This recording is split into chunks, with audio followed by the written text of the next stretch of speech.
think there comes a time in the life of every blog where you have to get down and talk about it. Sex. Sex! The horizontal mambo. The big nasty. Alright, let's talk about sex. Here's the deal. In a hostel, you don't have a lot of privacy. So you have to come up with kind of creative ways to figure out how to get it on. Now, if you've never stayed in a hostel before, you don't realize this problem. But if you have, you know exactly what I'm talking about. Have you ever had sex in a hostel? Yes. No comment. Yeah, a few times. Yes, I've been caught. I've been watched. I've been walked in on a few times. Don't be discouraged, you have a few options. First, you can always get a hotel room. Now, sometimes that's not so great because, let's face it, in the heat of the moment, maybe you don't want to walk to the nearest hotel. You want to get it done right then.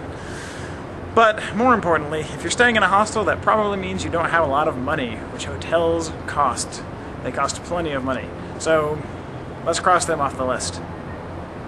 Your next option is forgetting about the privacy thing. Let's just get it onto the dorm room. That'll work, right? Dorm room sex comes in two flavors. First, there's top bunk. The problem with top bunk is that, well, it's kind of loud. No matter how quiet you and your lover think you can be, the bed is going to wake up everyone else in the room. The bottom bunk is not quite as loud as the top bunk. And in addition, your rocking motions will lull whoever is in the top bunk into a gentle, sleepless dream. Of course, if you're wondering, this scene wouldn't have been possible to shoot without the help of my experienced French sex simulators, Francois and Clemence.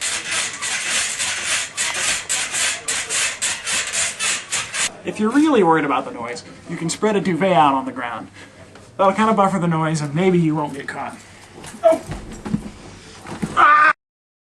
Now, if you don't want to get a hotel room, and the dorm room is a little too public for you, well, it's time to get a little more creative. You have several options at your disposal in the average hostel. Option A, the bathroom. A lot of people in hostels swear by bathroom sex, and they've got a point. If you find the right bathroom, you can really have a good experience.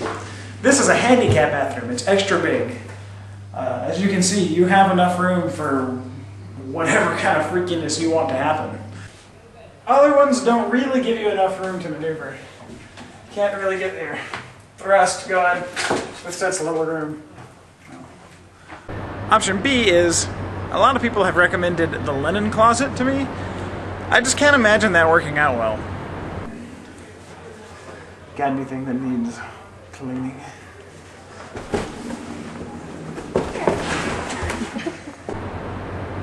No. Another option is right here, on the roof. Depending on your roof, this may or may not be a good choice. Some roofs are really high populated, high traffic areas, and someone's going to walk in on you just like a dorm room. Other roofs you can find a little privacy at night. Now, regardless of how private it is, you have to consider the time of year. If it's warm outside, go for it. Otherwise you're going to be freezing your fucking toes off. And, well, we all know what cold weather does to guys, and it's just embarrassing. Where are your particular favorite places? Bedroom's probably the most private, most like intimate space.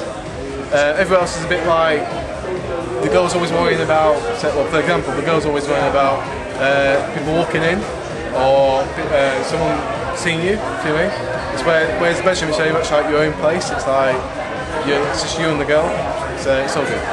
My favourite place was my room, but actually it worked out. It did work out, but you need people who know and who stay for a long time. So yeah. Level 3 just have a toilet. It's a big room. Any toilet, they have a lock, or any dorm, because there's people who can watch and you can exhibit yourself. So if there's one lesson to take away from this whole thing, it's don't be afraid to experiment and get creative. After all, where there's a willy, there's a way. And I guarantee you, if you get horny enough, you will find a way to get laid in a hostel. So, of the various interesting places people have done the dirty man, where are some of the interesting components? The locations of the hostel, right, we have, a couple of weeks ago, there were some guys downstairs in the bottom toilets, the girls' toilets. That was quite funny. In the corridor. Sit in my room. In my room? Oh, so they were in the room? Yeah. Let's see, top or bottom one? Bottom. Let's just say wouldn't put a light gun over that one. Anyway, I guess there's one more important thing I have to tell you, which is regardless of who you have sex with, how you have sex, or where you have it, Be safe, guys. Use a condom. Take it easy. I've been caught in my room in 102. Watch. Yeah, a few places. It's all good. It's okay.